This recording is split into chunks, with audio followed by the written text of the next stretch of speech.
Greetings. Introducing Voices of Festival, a brand new podcast series from the International African Arts Festival, created to keep you connected as we count down to our 55th year of culture, creativity, and community. Each week, hear directly from the artists, dancers, musicians, vendors, and community members who make this festival an unforgettable experience. Tune in every Thursday at 8 p.m. on YouTube for Voices of Festival. Celebrate the culture, feel the rhythm, be part of the journey.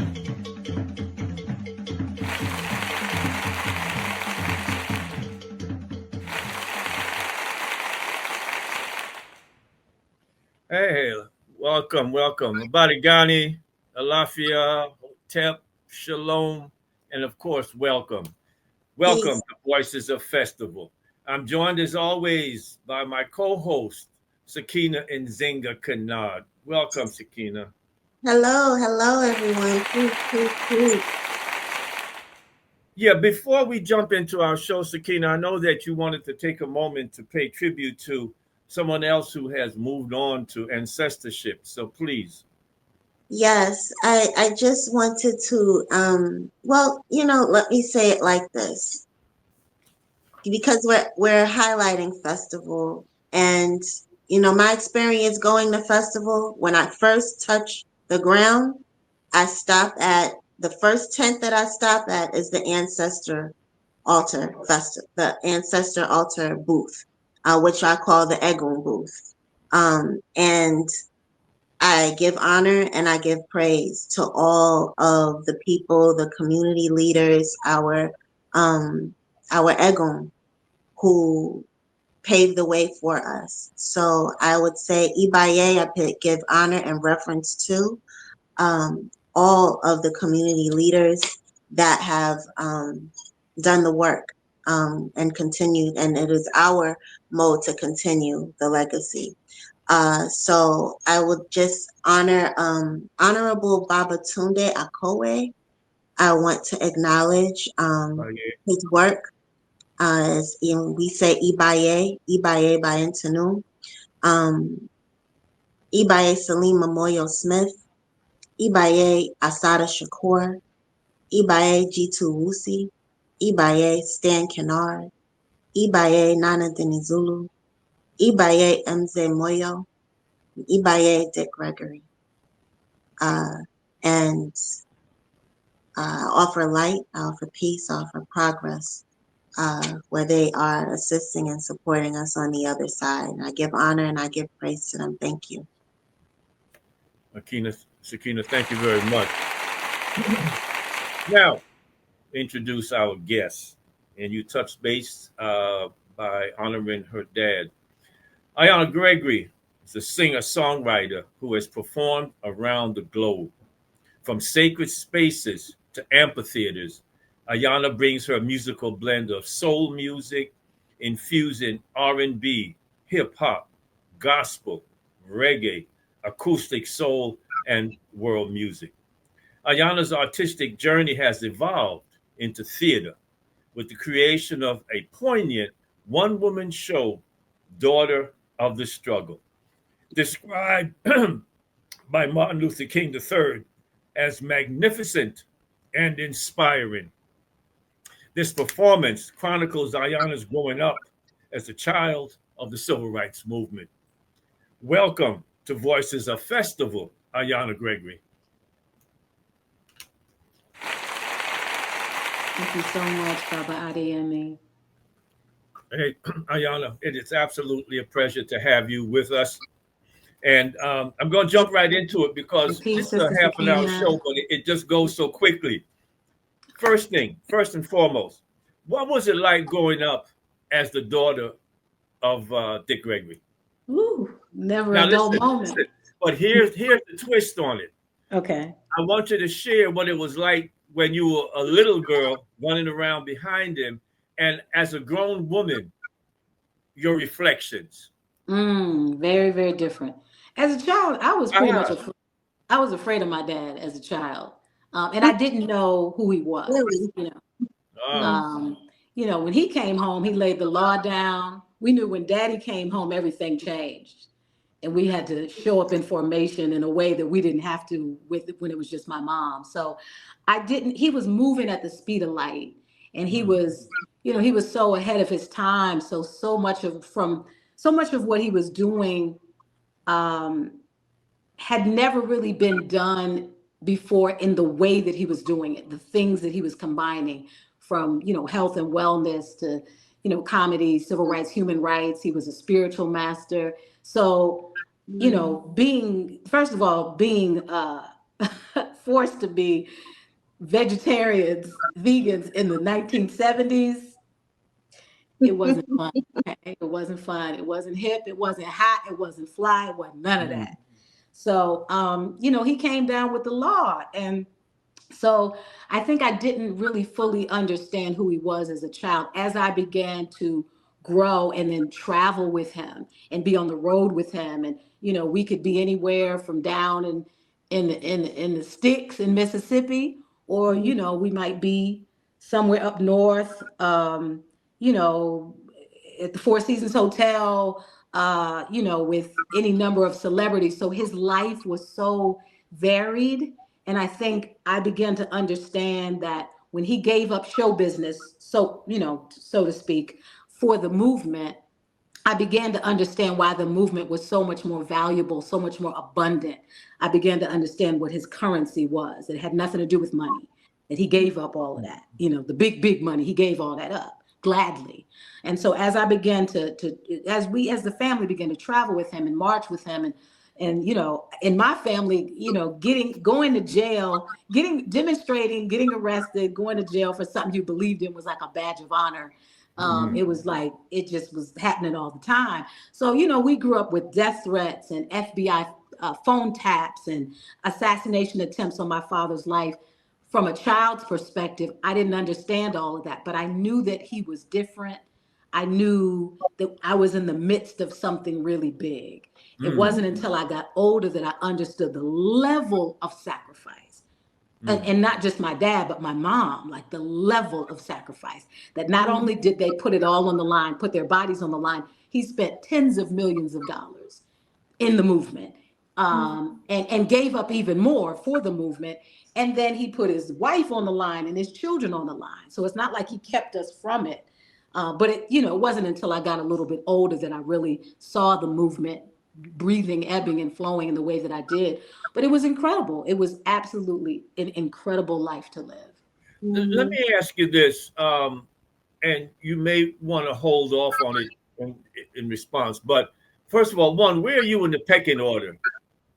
I'm second to the last, so I'm number 9 out of 10, or Number actually nine 10 out out of of 10. 11.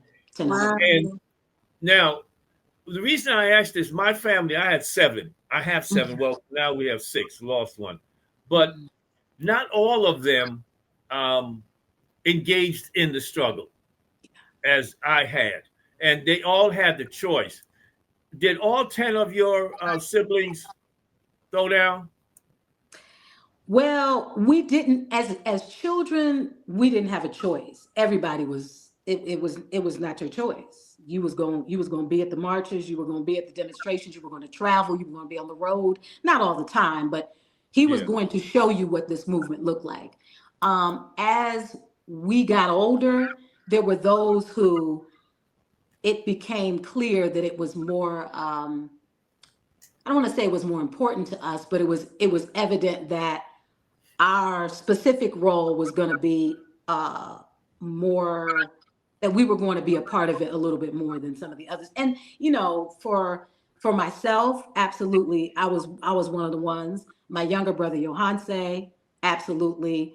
My brother Christian, um, my brother Gregory, my sisters Lynn and Michelle, they were the oldest. So they did so much at 4, 5, 6 years old. I mean, literally at 4 and 6 years old, my sisters Michelle and Lynn were marching, thrown in police cars, put in jail as babies, as Mm. babies.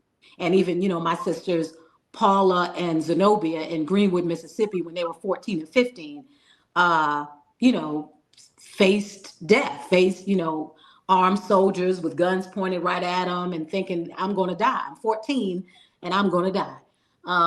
And so those stories that got passed down, me as the baby, ironically, I'm one of the only ones that actually never went to jail. I was like, I want to go to jail. I'm ready. And so getting all the stories from my older siblings who put that work in when I was just a baby, I was like, oh, I'm this who we are. Like, so I couldn't wait. And my younger brother Johan said, same for him. We're the babies, Christian as well. We're the three youngest. So I think we were really excited to get out there and be a part of the movement. But the boys, I think the boys probably spent more time with my dad as they What's got the older. breakdown, boys and girls? 7 girls, 3 boys. Mm. Uh-huh. Sakina, Wow. go on and jump in there. I see you ready. Yeah, man. I'm just there's so many questions popping in my head, but um one, I'm always sensitive to people who have no idea what we're talking about, right? So can you summarize a little bit about like the tenets of the movement? Why were children getting locked up and going to jail? Absolutely. So, during the civil rights movement in the 1960s, and as it progressed into the 1970s, um, there were when Dr. King would strategically do things like the Children's March in Birmingham in 1963, Mm-hmm. where they would say, okay, we are all Black folks are in danger every day, all day. We know that. You might find strange fruit hanging from somebody's tree on any given day. You may not make it home. Especially if you are making noise about progress and about getting free and about being treated with humanity. So, oftentimes there were strategic times where they would say, we are going to allow the children to march, initially thinking, okay, there's no way they're going to hurt the children. There's no way that they're going to unleash the dogs and the, fire hoses and the nightsticks on the children. Um, but of course they did. And when they did, when those things went on around the world, so much changed. So many things changed because of the extremeness of what the world was then seeing in The America, showing of real humanity. the Like, showing of real humanity. mhm. And I think the children were clear that they wanted to be a part of it. It's like, I don't want to watch my mother and father on the front line. I mean, children, young people, not just talking about babies, but young people have always been the heart of so many of the movements, and I think strategically so for many reasons. It's like their age, and oftentimes, when fathers, because a lot of times there would be a lot of women in the movement, if their husbands were at work, or there were, I think a lot of times I would hear that, women were oftentimes, black women were in many cases the heart of the organizing. Not Yeah. that they were the only ones, clearly, but that they, strategically, as folks are looking at, okay, what makes sense? How do we play these positions? And children were just a natural part of how it made sense to forward this movement. And so from the late 50s into the 60s into the 70s and beyond, I think it just became clear that children had a voice. Children are very courageous, and so I think that it was just a very necessary. Young people were just such an inextricably necessary part of anything that's living and breathing for Mhm. humanity. So, what was school like for you? Elementary, high school, junior high. School was, I lived a very, like many Africans in America, Mhm. I lived a very dichotomous life because there was life at home, which was very Black. It was very Mhm. proud to be Black. It was very conscious of Mhm. our culture. And then there was life on the road, which was its own thing. And then there was school, which from was all white. And so there were, my peers knew nothing about my father. He, Mm-hmm. they had no concept. They just thought, oh, I heard your father's rich. That's what the sum total was for them. Mm-hmm. Um, so I was met with a lot of, they're weird, they're different. One, ain't nobody want to swap lunches with a vegetarian in the 1970s. And then we're black, and then we're, my father, we couldn't watch television, even though we snuck, Mm-hmm. we had a little black and white television, a little 4-inch. I say, Daddy, even when we was watching TV, we weren't watching TV because we lived in the woods. We lived on 300 acres of land in the woods. So we Wow. lived just a very different, we were different creatures. So school Mm-hmm. was so different. I didn't have anybody to relate to, and then I Mm-hmm. got teachers talking about, milk does the body good. I'm trying to tell them I can't drink milk. I'm not allowed to drink milk. And then the principal wants to suspend me because I don't stand for the flag. And I'm trying to Mm-hmm. explain, and, so all kinds of things. I can relate. School was, yeah, it Where'd was you a go to school very, at? no one gonna believe this if you didn't already know, but Plymouth, Massachusetts. People say, I know your daddy didn't move you to Plymouth. We started out in Chicago, and then in Mhm. 1973 he moved us to Plymouth. Now we were on all this land, so we had this the physical land and the spiritual essence of the space was incredible, Yeah. incredible. Mm-hmm. But the social, cultural, energetic in existence was war. It was warfare. Mm-hmm. So thank God I had this beautiful black family to fall back on. But yeah, it was, every day it was like you represent the black community, at Mm-hmm. school. Mhm. So yeah, Yeah. it was very dichotomous existence for sure. Ayanna, we're going to take a brief pause and show a clip of you and your dad, well, at his homegoing and the Okay. performance with Stevie Wonder. Okay. So we're going to pause for a few minutes, um, and then we'll come back to you.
Preacher, keep on preaching.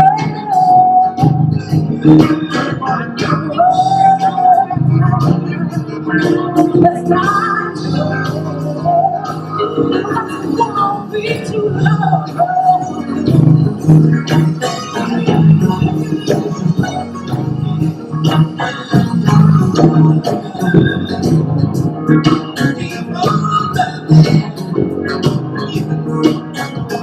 Believer, keep on believing.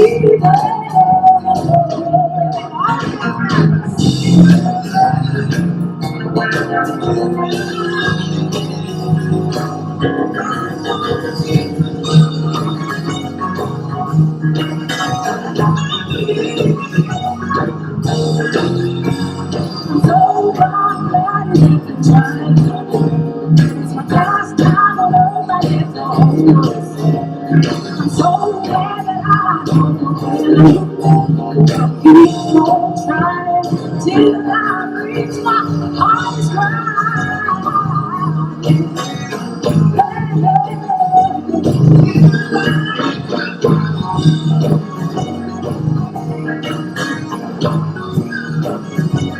no one's gonna be down.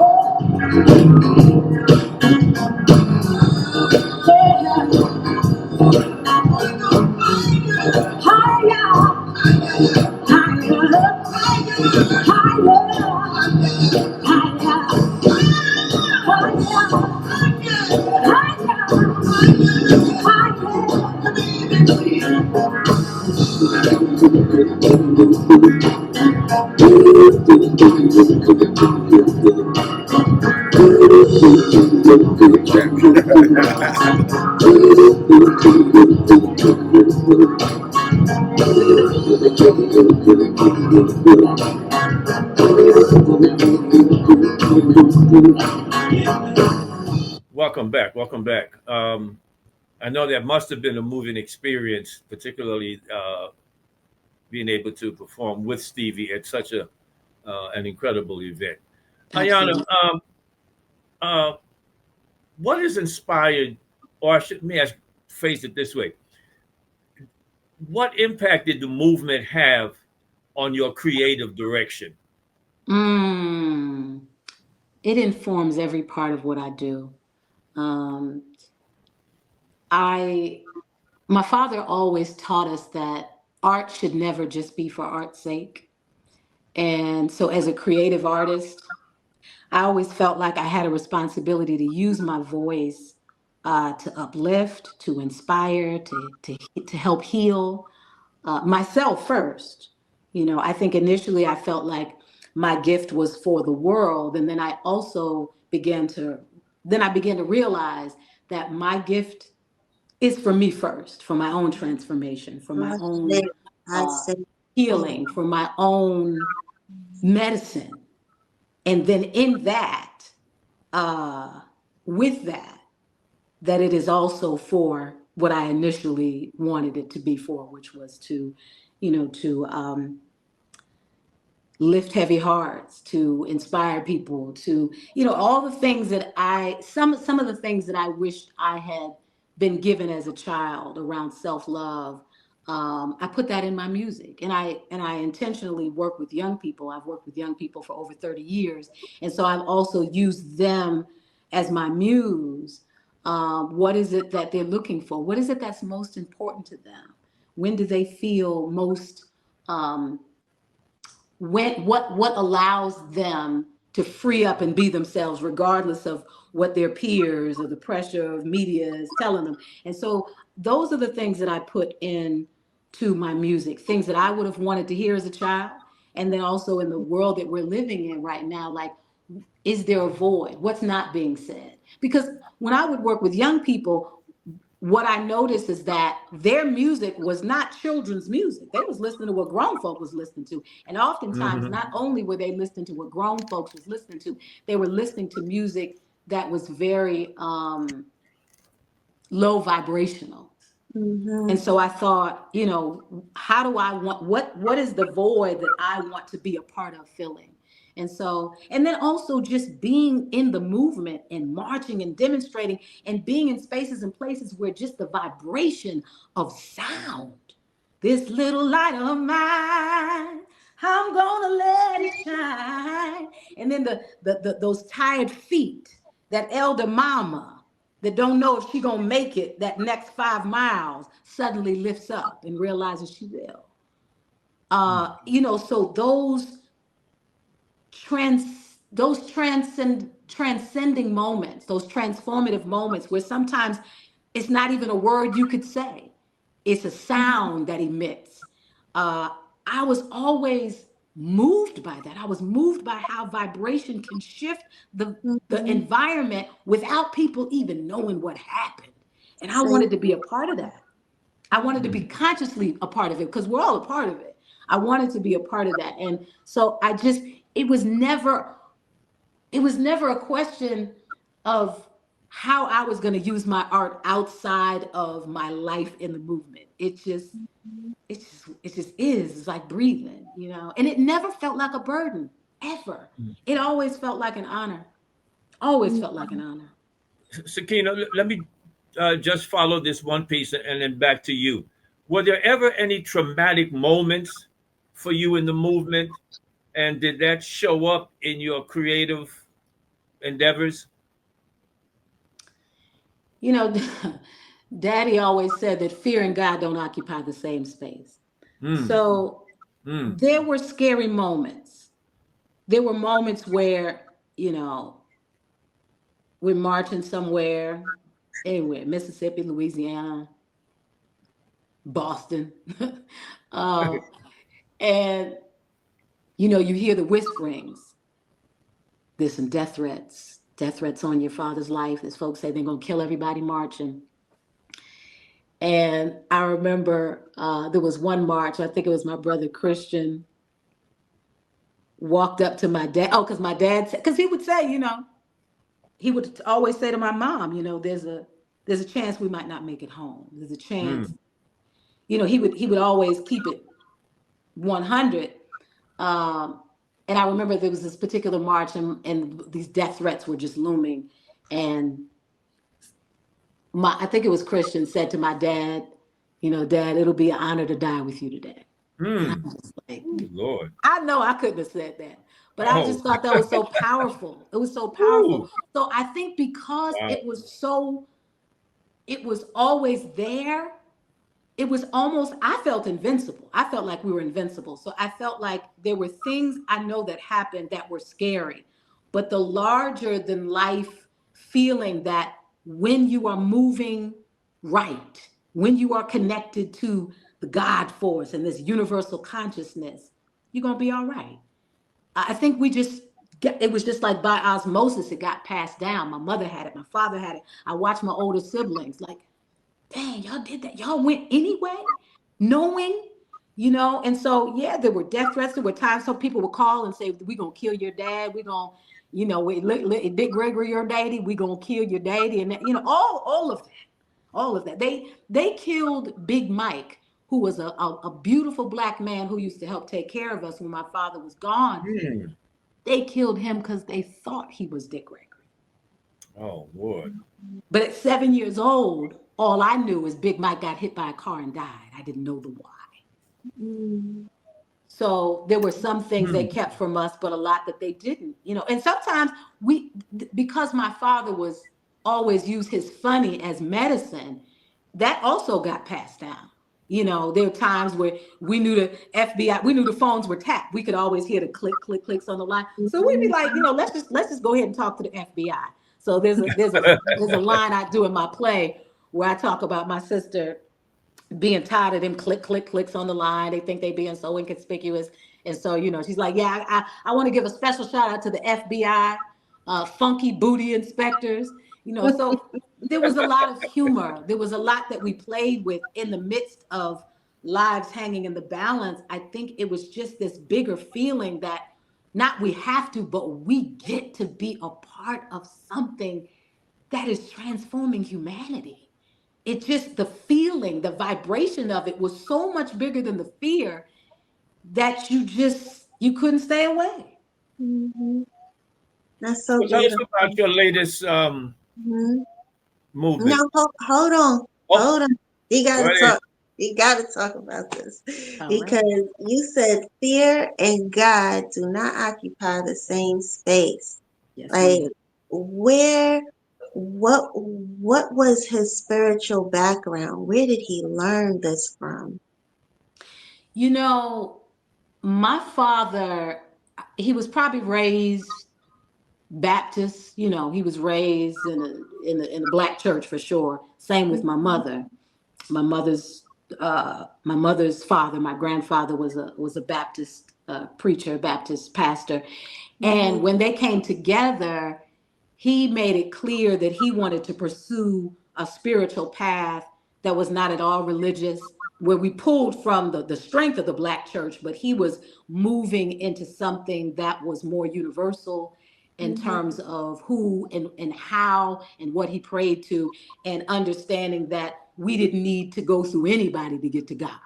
And so that was one of the reasons he moved us on those 300 acres, because we were oftentimes fasting and praying and meditating. And, as a child, you don't even understand all these things, but, Om and ah, and, as a child, you're trying to out Om your brothers and sisters. I can Om longer than you. Using But a then lot at of some sound. point, it connects and you realize, oh, this is a vibration. This is something different. He had it when he was young. There was a elder mother. Always them elder mamas that saw things.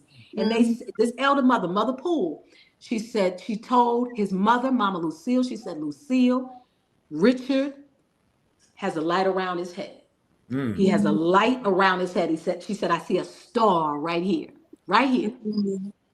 And so his mother, Dad's mama, Mama Lucille, she knew he was different.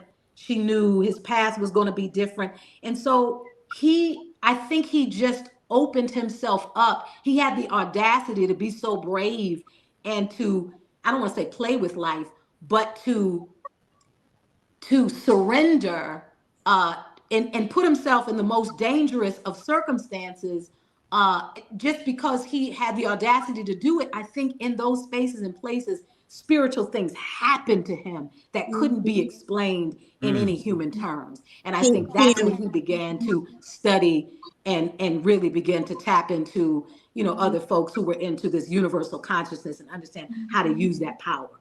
And that's just really what took it to the next level. He's like a master metaphysician. Yes. Yeah. As our time is winding down, tell us real quick, one, what is it that you are appearing in now or producing? But two, and probably more importantly, are you communicating, and if so, how, with the young people, with the rappers, with the social media? How are you able to keep the spirit alive, not only of Dick Gregory, but of that movement? Okay. So I have a tour that I started in October called Walking in My Father's Footsteps, a Gregory Legacy Continuum tour. And I'm traveling to so many of the cities from, New York, Chicago, Detroit, Atlanta, Jackson, Mississippi, Selma, Alabama, all of these spaces and places that used to be some of my dad's old stomping ground. I'm going to these places and I am performing. I'm doing healing circles. I'm spending time with the young people. I spend a lot of time at schools, colleges, but also kindergarten through high school, a lot of time with young people doing these motivational assemblies. I have a play, of course, we talked about it, Daughter of the Struggle, which is about growing up as a child of the movement. And it's a way for me to keep his energy, his spirit alive. And also my mother, who is still here, to talk about the power of her as this powerful, Black woman rock who was right there, right next to him. So these are the things that I'm doing. I spend a lot of time with young people, most of my time actually with young people, and just listening to them and pouring into them, reminding them of who they are. And, just trying to do like daddy, trying to do my part. Now, you have been a part with us at the festival back in, what, 2015. In fact, one of the photographs that Beware loaded, I took of you at festival. Do you recall the experience? Baba, that was honestly one of the most memorable performances that I've ever had. And you are an incredible photographer. I love that picture. You sent me those beautiful pictures. I have them on my wall. Oh, stop. Incredible. I love those pictures. Yeah. No, that festival, that's the gift that keeps giving. I'm telling you, I will never not think about how beautiful that festival is. So special. You How must can folks plan get touch base with you? to come for the 55. Ooh, is that what's next? Is that the Yes. next one? Okay, I need to be there. Yes, come for July Okay. 4th weekend. Yeah. How can folks be in touch with you? My website is ayannagregory.com. That's AYANNA Gregory.com. I'm on Instagram. On Instagram, it's I'm Ayanna Gregory. That's I am Ayanna Gregory. I'm on Facebook. I'm on YouTube. I'm so easy to find. You Yeah. find me very Now easily. listen, you're gonna get me in trouble with our producer because Sakina failed to do what we're supposed to do at the beginning and throughout this thing, which is to remind folk about the Voices of Festival. So Sakina, if you would please. Now you're not gonna throw me under the bus because you do this at the end, not at the beginning. You do this we, towards the end. So we do them here both, we are, but and you we're got it. gonna like, comment, and subscribe. We're gonna like, comment, and subscribe. We want to hear from you. We want to hear from you. Please like our video. Please comment and let us know what you're thinking. And subscribe. We are pushing to have 10,000 subscribers by December 31st. And share the video. Let us know what you think. Thank you. Yeah. Thank Boy, you. we have truly been blessed, Ayana, to have you with us, Yes, and indeed. for you to I feel share blessed. your journey. One of the things that's been happening is that we have, and Sakina, you might want to look back at this, but so many of our recent guests, except for probably Professor James Smalls, have been um, uh, children of movement. Mm. And unfortunately, we just lost one about 3 weeks ago, one of the members who was very instrumental in the development of the International African Arts Festival. And I'm always moved by that. Sakina is on this show, not because she's beautiful and articulate and all of that, but because she comes out of struggle. Her father was very instrumental in supporting festival. In fact, he Wow. and I went to high school together. So there's a Mm. lot of connectedness, but I'm always, always inspired by the young people who are keeping it moving forward. Our producer, Damon Beware Van Zant, has been a part of this movement. His mother, of course, Yanla has been a part of the festival, and of course is moving in her own right. So I'm always looking at making folk aware of the new generations and what they're doing. And so you continue in that tradition, you epitomize that, and we just simply want to thank you so very much that you are continuing the struggle. And I'm sure that Baba Dick is also real proud of you. And I know your mama is also very proud of you. So thank you, thank you, thank you for Thank continuing. you. Thank you. Thank you. Love.